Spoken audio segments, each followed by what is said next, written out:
হরে কৃষ্ণ, রাধে রাধে। এখন পাঠ করব মোহিনী একাদশী মাহাত্ম্য। কর্মপুরাণে বৈশাখ শুক্ল পক্ষের মোহিনী একাদশীর ব্রত মাহাত্ম্য বর্ণনা করা হয়েছে।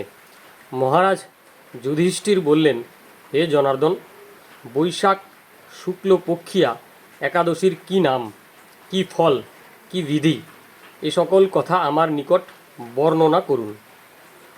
উত্তরে ভগবান শ্রীকৃষ্ণ বললেন, হে ধর্মপুত্র, আপনি আমাকে যে প্রশ্ন করেছেন, পূর্বে শ্রী রামচন্দ্রও বশিষ্ঠের কাছে এই একই প্রশ্ন করেছিলেন।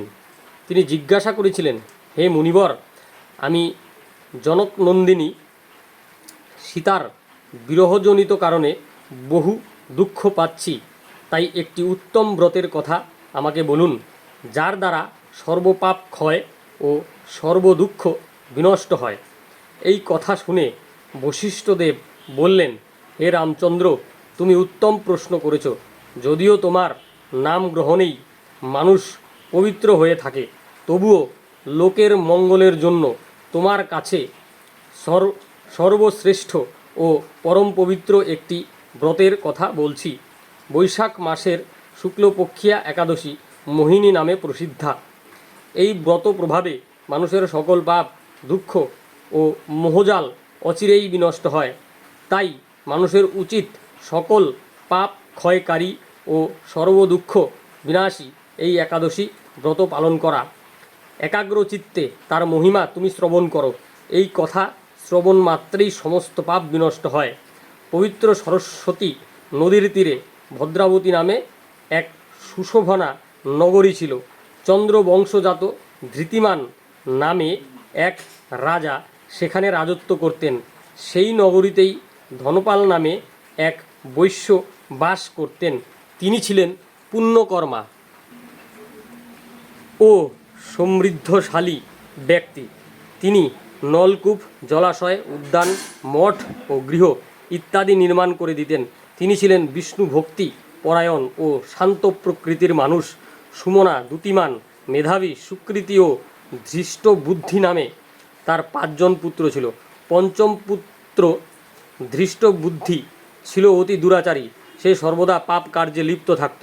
পরস্ত্রী সঙ্গী, বেশ্যাসক্ত, লম্পট ও দ্রুতক্রীড়া প্রভৃতি পাপে সে অত্যন্ত আসক্ত ছিল। দেবতা, ব্রাহ্মণ ও পিতামাতার সেবায় তার একেবারেই মতি ছিল না। সে অন্যায় কার্যে রত, দুষ্টু স্বভাব ও পিতৃধন ক্ষয়কারক ছিল। সব সময় সে অভক্ষ, ভক্ষণ ও সুরাপানে মত্ত থাকত। পিতা ধনপাল একদিন পথ চলছিলেন।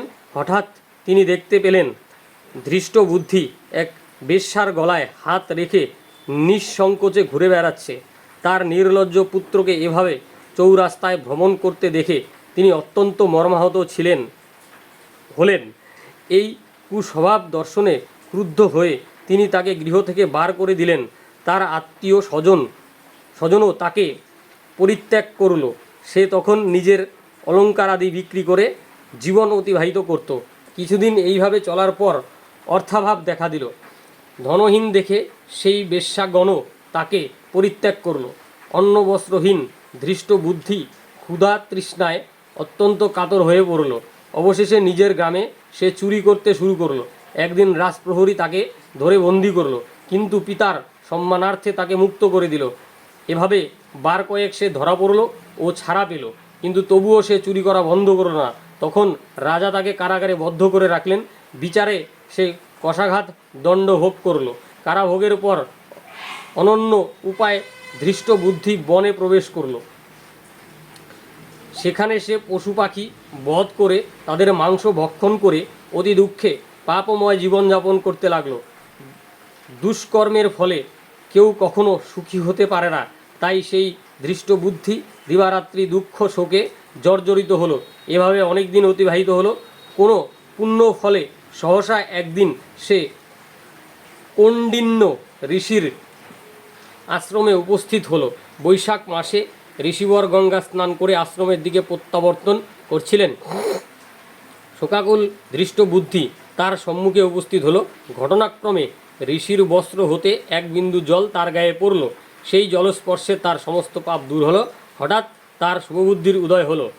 ঋষির সামনে সে কৃতাঞ্জলি পুটে প্রার্থনা করতে লাগলো, হে ঋষি শ্রেষ্ঠ, যে পুণ্য প্রভাবে আমি এই ভীষণ দুঃখ যন্ত্রণা থেকে মুক্তি লাভ করতে পারি তা কৃপা করে আমাকে বলুন।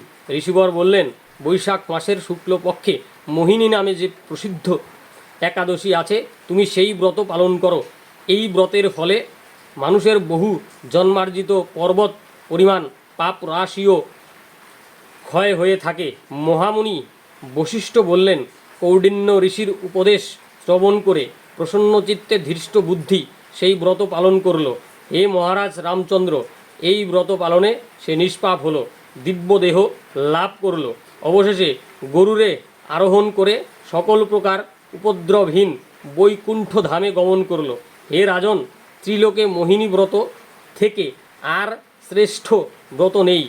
যজ্ঞ, তীর্থস্থান, দান ইত্যাদি কোনো পুণ্য কর্মই এই ব্রতের সমান নয়।